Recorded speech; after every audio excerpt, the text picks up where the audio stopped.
सो चलिए आज का वीडियो स्टार्ट करते हैं। सो देखिए आज आपका पहला क्वेश्चन है कि 55, 53, 56, 59, 61, 69 और 31 का माध्यिका ज्ञात कीजिए। यहाँ पर आपको इन सभी नंबर्स के मीडियन फाइंड करने हैं। तो मीडियन कैसे फाइंड करते हैं देखिए इस क्वेश्चन में मैं आपको सॉल्व करके दिखाता हूँ। सबसे पहले दोस्तों जो भी नंबर यहाँ पर दी गई है ना उससे आप असेंडिंग ऑर्डर में अरेंज कर लीजिए, यानी कि बढ़ते क्रम में अरेंज करना है। तो सबसे पहले कौन सा नंबर आएगा, 31 आ जाएगा।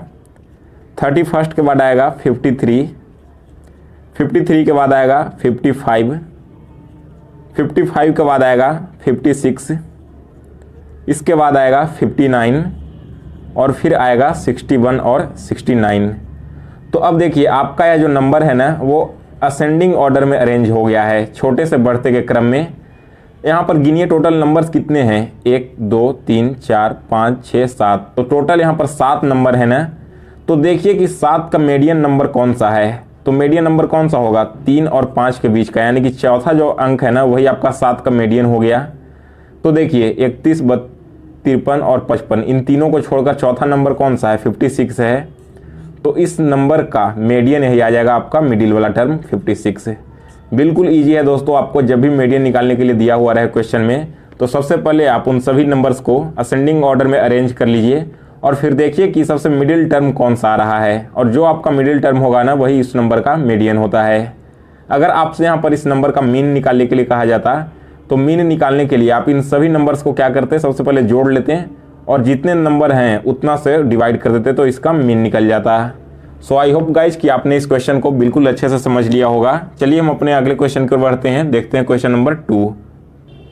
सेकंड क्वेश्चन है कि 120 वस्तुओं का क्रय मूल्य 80 वस्तुओं के विक्रय मूल्य के बराबर है, तो इस पूरे ट्रांजैक्शन में लाभ प्रतिशत ज्ञात कीजिए।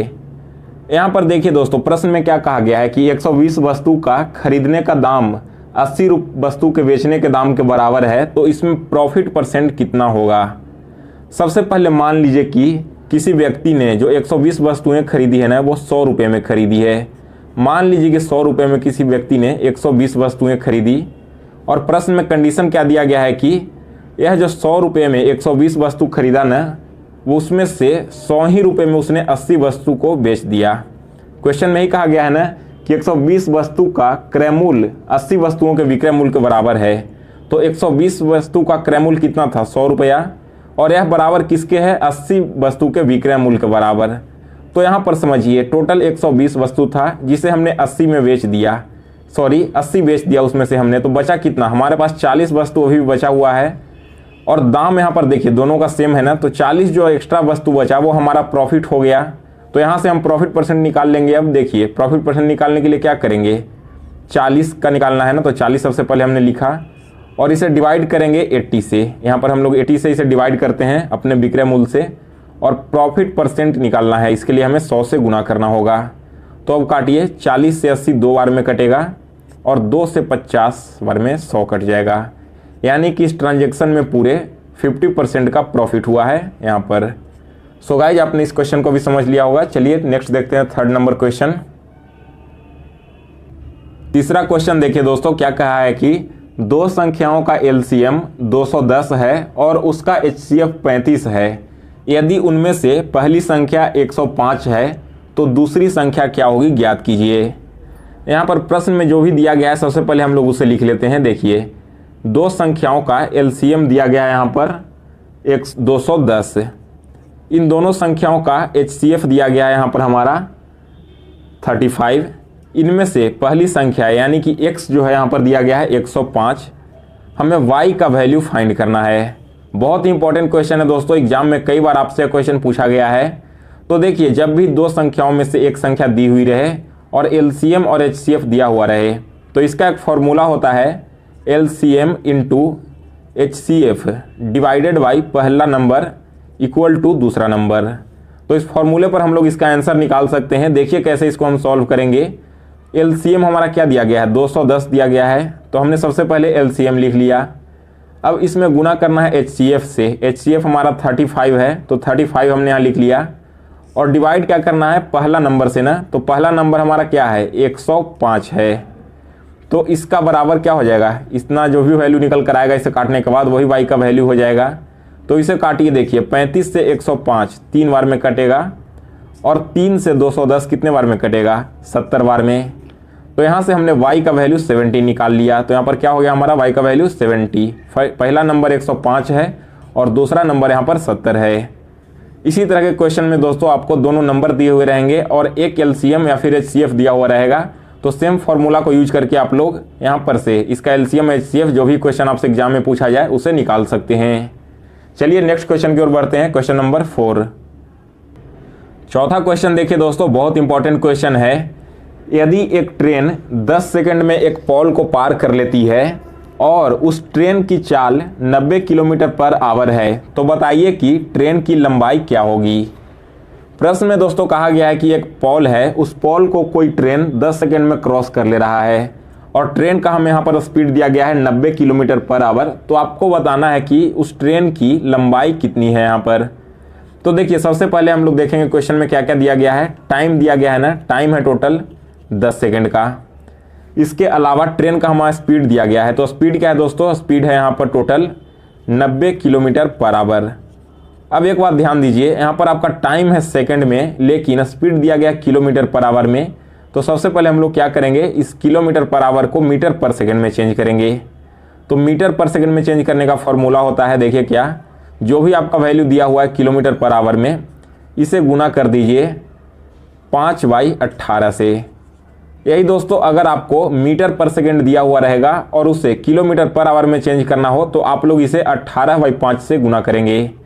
तो देखिए इसे यहाँ पर 18 से 90 कटेगा 5 बार में, तो हमारे पास क्या बच गया 5 × 5, यानी कि ट्रेन का जो स्पीड है वो 25 मीटर पर सेकंड है। अब देखिए हमारा टाइम भी सेकंड में है और स्पीड भी मीटर पर सेकंड में निकल कर आ गया। हमें फाइंड क्या करना है, ट्रेन का लेंथ फाइंड करना है ना। तो लेंथ यानी कि यहाँ पर डिस्टेंस हमें निकालना होगा। डिस्टेंस का फॉर्मूला होता है टाइम इंटू स्पीड। तो टाइम हमारा क्या दिया गया, टाइम 10 सेकेंड है और स्पीड है 25 मीटर पर सेकेंड। 25 में 10 से गुना करेंगे तो इसका वैल्यू आ जाएगा 250, यानी कि उस ट्रेन की लंबाई क्या है यहाँ पर 250 मीटर है। सो गाइज आप लोग यहाँ पर इस तरह से इसके क्वेश्चंस को सॉल्व कर सकते हैं।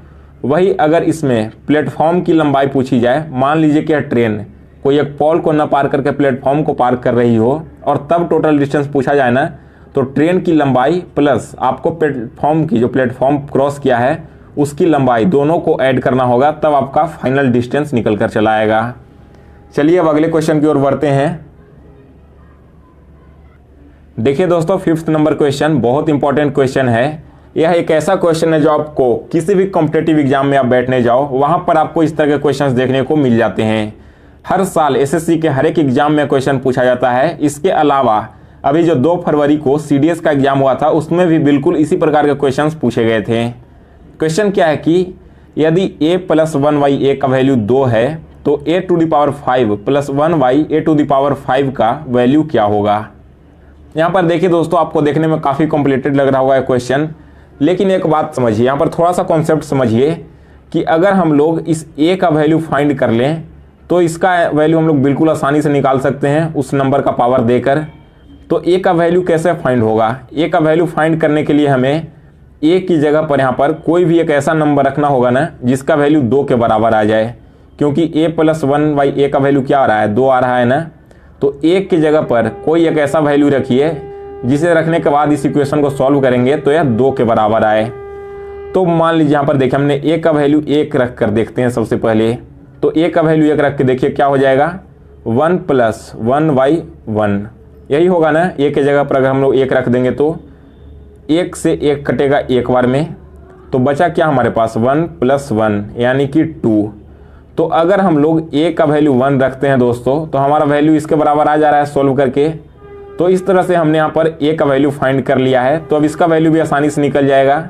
देखिए कैसे निकलेगा, a की जगह पर 1 रख कर देखिए 1⁵ + 1/1⁵ अब समझिए यहाँ पर हमने इसे लिख दिया तो कैसे अब सॉल्व होगा। 1⁵ का मतलब क्या हो जाएगा 1 हो जाएगा प्लस 1/1 का पावर फिर से 5 यानी कि 1 हो जाएगा। तो बिल्कुल वही इक्वेशन आ गया जो आपको स्टार्ट में यहाँ पर मिला था। 1 से 1 कट गया आपका, तो हमारे पास वही 2 बच गया 1 + 1 और 1 को जोड़ेंगे तो इसका वैल्यू 2 आ जाएगा। यानी कि a⁵ प्लस 1/a⁵ का भी वैल्यू क्या आ जाएगा, option number B 2 correct answer है। सो गाइज यहाँ पर आप लोगों ने इस क्वेश्चन को बिल्कुल अच्छे से समझ लिया होगा। तो आज के वीडियो में बस इतना। अगर आपको यह वीडियो अच्छा लगा हो तो इसे लाइक और शेयर कीजिए। साथ ही में हमें बताइए कि मैथ्स के कौन से टॉपिक पर मैं अगला वीडियो बनाऊं।